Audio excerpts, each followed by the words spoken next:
We are in a season of hyperinflation all over the world, especially in Ghana here. Hyperinflation, I think it's getting to that biblical period where they say, a day's salary for a loaf of bread. But we'll see as the months go by.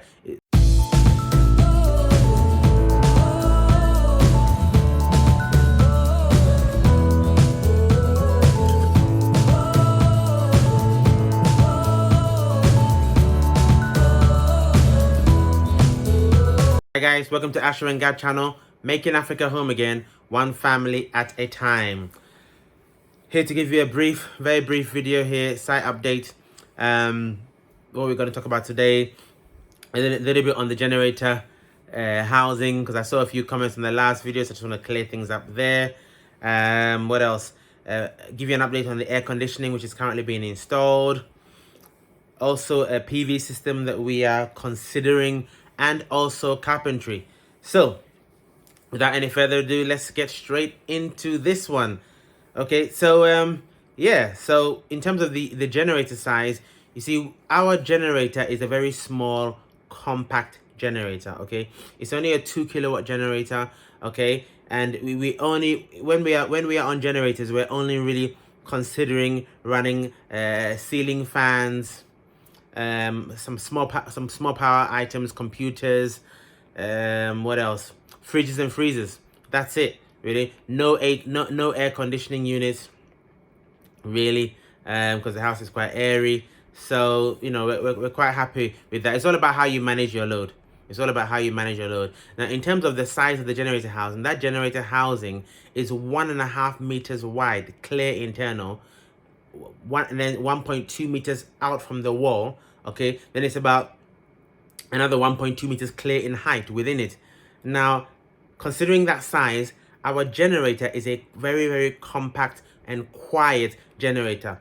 I got it specifically because of those characteristics. Nice and compact and specifically quiet. I mean, most generators, I think the noise level I saw was quite significant. I think off memory, maybe 90 decibels. I need to double check that, I can't remember.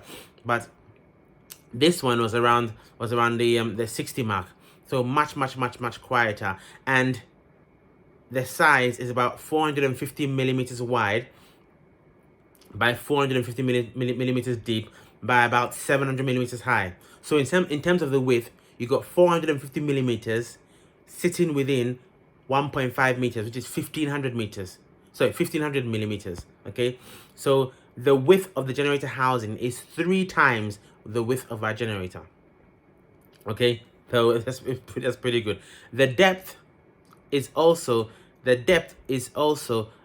just under 3 times deeper, or as deep as our generator. So again, more than enough space for the air to circulate, more than enough space for the combustion to circulate and for the waste gases to come out, hence the holes on the side of the wall. Got pictures on your screen if you haven't seen the previous video.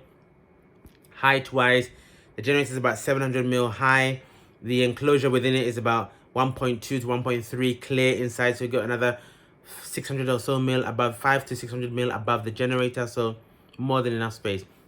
Even when we design generator housing, we don't necessarily have about 100% more of space around it, so plenty of space. Even if it was a 5 kilowatt generator, I'd be happy with that space. That is enough, because for compact generators that is absolutely fine. No issues for us there. So we will be connecting the cables for the generator. The electrician finally sourced them. He got the 10 mil cables that we were looking for. He's gonna put them in the conduit, run it under the ground. The pipes are already under the ground. He's gonna pull them through and get them all ready for the generator to be connected. We're gonna go out and buy a couple of ceiling fans soon. Not for the whole house. Maybe just 2 or 3 in the master bedroom, living room, and kitchen. Probably not too many. Just a little bit to keep us going. We're spreading our cost where we feel it's necessary. Now, air conditioning, that is underway. For those who follow our channel, you know that we bought the Samsung digital inverter air conditioning units, which are pretty good. Okay, and installation is ongoing. We've installed the master bedroom and the living room so far. Both have tested and are working very nicely. Got some pictures on your screen. See the indoor unit, see the outdoor unit, and you'll notice with the outdoor unit, it's a little bit off the wall, and it's important to have it a bit off the wall on those hangers and those brackets. Those hangers are the 85 CDs hangers I mentioned in the previous video. If you haven't watched that video, click up here. Okay, it's important to have enough air circulation around the external unit, because the heat that is escaping needs to escape effectively in order for your machine and your system to work efficiently. So it has to come off the wall a bit, and I'm just happy that we placed the external units at low level. Sometimes you're walking around the estate and you see nasty looking external condensers, you know, sticking in the middle of the air on the building. So we decided not to have that. We decided to bring all the external condensers at low level, so you don't see them when you're walking out on the street, or it doesn't, if you like, detract from the beauty of the building. Now, I believe a subscriber, I think it was Jay Blaze, asked me about central air conditioning system. So I will cover that in a separate video where I will compare central air conditioning systems versus decentralized air conditioning systems. I'll give you the pros and cons, and then you can make an informed decision for those who are yet to get to that stage, or thinking about building. Now, we've had some challenges. As as you notice, we've had challenges all throughout, but we've overcome them all by the grace of Yehovah. We've had some challenges with the air conditioning. I'm showing you a picture on your screen. What happened was the guys who installed the POP ceiling, they installed the ceiling a bit too low, which meant that the pipes, the air conditioning pipes, were too tight to the ceiling. So when the guys have been installing the air conditioning units, they've been finding it very difficult to install the bracket at the right height. And when you install the bracket, it needs to be at a certain height, so you can easily lift off the air conditioning unit in future when you need to maintain it.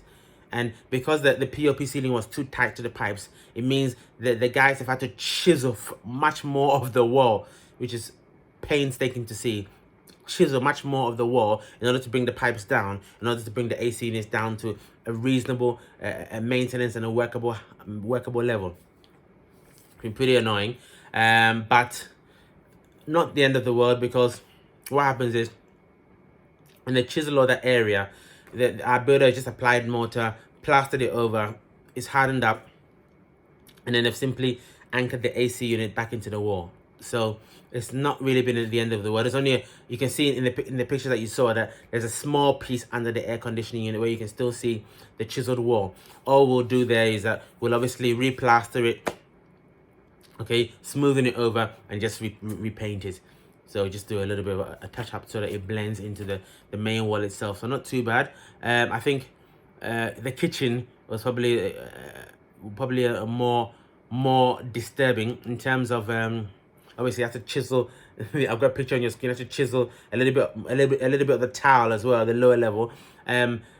It's kind of it's sort of behind a cabinet, or to the corner of a cabinet, so not too bad. Again, once the AC unit goes back on, it will cover most of that. There will be a section of a hole below the AC units in terms of where that towel element has been removed, and I'm yet to figure out how we deal with that. If anybody's got any ideas, please comment below. Let me know how I figure that out. Another challenge with the air conditioning installation. So this is really helping those who are yet to get to that stage, sorry, and are thinking of building. Okay, just double check when your POP is being installed. Double check with your air conditioning installer who would have installed the first fix already. The first fix is the pipe work between the indoor and outdoor unit, and they're all the power cabling. Double check with your air conditioning installer.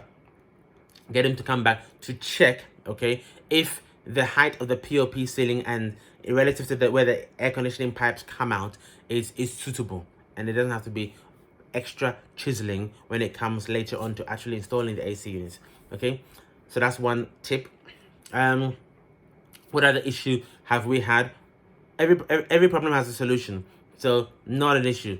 Everything can be overcome as long as it's picked up at the right stage. Now, another issue we had with the air conditioning, or we've had so far, is that he's also had to chisel a bit more in order to get the condensate. You see, the condensate is if you like, the water that leaks from the indoor unit to the outdoor unit, okay? and he has to chisel to make sure that that condensate can be at a right angle. The condensate needs to be at a slope. It needs to be at a slope so that if you like, gravity can cause the water to move from the indoor unit to the outdoor unit. So when your air conditioning installer is installing this, make sure you look out for that. Okay. Now you can always get artisans from hell, let's say, who can do a shoddy job and just walk away, take their money, be happy to take their money and just walk away. But you, the building owner, are the one who's going to suffer in the future when you see water leaking through your walls and you see it staining your walls or leaking elsewhere because the condensate wasn't sloped properly from the indoor unit to the outdoor unit. So that's one thing to take note of. Okay. What else can I say? So it's going okay. They tested both units, master bedroom and living room, and the place was nice and cool, so that was good. It's working fine. So yeah, ongoing, and hopefully we'll show you when all three are done. Air conditioning is a significant cost, absolutely significant cost. And if you haven't watched the previous video, I remind you that ours cost 5,999 Ghana cedis for one system. That's one indoor and outdoor unit. We bought three, which is almost 18,000 Ghana cedis. Okay, so not cheap at all. Now, we are in a season of hyperinflation all over the world, especially in Ghana here.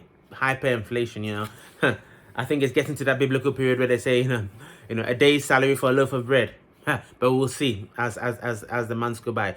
Things are getting so expensive. This air conditioning unit we bought, I think it was about 5 days ago. Okay, each system was 5,999 Ghana cedis. Okay, it's gone up by about 600 Ghana cedis in a space of 5 days. So that is just over 10% increase in 5 days. That is a significant increase. In Ghana, once they increase the fuel prices, petrol and diesel, then everything goes up. Okay, so it's things are really going up in Ghana. Hence, that's one reason why we're trying to move as fast as possible. Just to minimize the impact of these price increases that we are seeing in the market right now. So, what else is happening? Today we had a carpenter come round, and I've heard a lot of horror stories about carpenters in Ghana. A lot of really horror stories, but I've got one who came around today to look at the type of bed we want. We want a bespoke bed that's going to be quite large, and the under staircase storage, the kitchen pantry, and some other shelving that we want in the time being. But I've given him those specifics for now. There'll be other things that he can do for us in the future. He can actually do a wooden structure on the roof. For those of you guys who've been our subscribers for a long time, if you click up here to watch our last neighborhood walk in the UK, you see that we had a lovely wooden sort of structure in our back garden. That was our office and stroke gym, and he can do something similar. He's done something similar in Ghana, so that'll be interesting. He's a young guy, full of energy. I like his vibe. So let's see how we get on there. But obviously, as usual in Ghana, I will get at least one other carpenter or even two to compare and contrast the cost that I get from them. Okay, and I'll definitely keep you guys informed, especially if it does a good job, and I believe that the one we select will do a good job. Absolutely. What else? I woke up with some cold sweats the other day because it just came into my head about the kitchen. I said, oh, this kitchen, where is the hole for the gas pipe? Oh my God, where is the hole for the gas pipe? Absolutely shocking. Okay, the builder forgot to make an allowance for the gas pipe. So watch out for that when you're building. Okay, you have an option when you're doing the foundation. Just like you bring in the plumbing pipes and the electrical pipes, you can take it under the ground and bring in a gas pipe and take it under the ground and raise that pipe up to where you're gonna put the gas cylinders. Okay, that would be nice and neat. In fact, where we're staying, that's what they did. It all goes under the ground. But the majority of houses I've seen in Ghana, maybe not the new estates, they just have a hole in the wall where the pipe goes through the wall and through the hole, and you seal it, and then it goes along the floor in the ground to where the gas cylinders are. But it's not the end of the world. Even though it's forgotten, we have every problem has a solution. Remember that. So what we are going to do is behind the cooker, which is going to be obviously concealed, you can't see anything there. We're going to drill, we're going to pick a towel, and we're going to drill right through the wall, right all the way through to the back, the compound. Drill a hole, then we're going to fit the gas pipe and then run it under the ground to where our gas cylinders will be. So that is the solution. We're going to drill through the pipe. It's going to be behind the cooker. You won't see it. Job done. Okay. What else can I say there? Yeah. I'm just glad that we've remembered it now. It's a shame it wasn't done earlier on. We just need to be very, very careful when they're drilling. And this is another reason why it's good as much as possible to keep your artisans all throughout the life cycle of your project, if possible. Okay. We've only sacked one person on this job, as you know, and that's the electrician, because he's a total complete nightmare. Yeah. Because we've had the same builder all throughout from day one, he knows exactly where the water pipes rise, he knows exactly where the electrical pipes are, so he knows exactly where to drill in order not to break any of these services, because that would be a total nightmare. Remember in Ghana you've got pipes and all within block work. Okay, so the advantage is he knows where everything is and he's going to drill, job done, no issues. Okay, the final thing I want to talk about tonight really is solar panels. Okay, we are considering getting solar panels, really, because we just love that independence theme. We love the independent food, hence the reason why we want to do a lot of plantation. And I know I've seen some comments where you're looking forward to Gad's videos on the garden and the food farming that will be coming, of course. So stay tuned. Independent food, independent water, the borehole, and then now we want independent power with the solar panels, of course. Obviously it comes with the cost, and I guess in the beginning really not considering it too much, even though we put the infrastructure there. But now with the cost increase, the ECG power is becoming quite expensive, and we're just considering it really now, that if we can get a PV system that is a smallish PV system, like a 5 kilowatt inverter with a 5 kilowatt panel, and if it can run 1 or 2 air conditioning units, which is I think could be difficult, but we'll see. I'll speak to the suppliers and see, because normally air conditioning units are so powerful. If you can run 1, ideally 2 air conditioning units, let's say 2.5 horsepower air conditioning units, about 1.8 kilowatts. If you can run 2 of those, yeah, then that would be ideal. So we'll see, because Gad, she at the moment she can't live without air conditioning. So we're gonna have to find a way. If we can get a 5 kilowatt system that can run 2.5 horsepower air conditioning units, then it is worthwhile going for the solar panel system, as long as it doesn't cost more than, let's say, 65 to 70,000 Ghana cedis. Then we will definitely consider that. I've approached 2 companies. One is Accra Solar, another one is SPS. So we'll see how that goes. I'll do a separate video on that if we do decide to go ahead. So far, SPS seem quite knowledgeable compared to the Accra guys, but they both seem okay. But let's see where and how the money looks like when the quotations come in. I think they're due to come in next week, so I will keep you guys informed. All right, well, I hope you enjoyed this session. As usual, like, share, subscribe, hit that notification button so you always be aware when I upload a new and educational video for your viewing pleasure. Okay, guys, well, see you next time. It's Kemis here from Gad, and for me is Yebeshia. See you next time.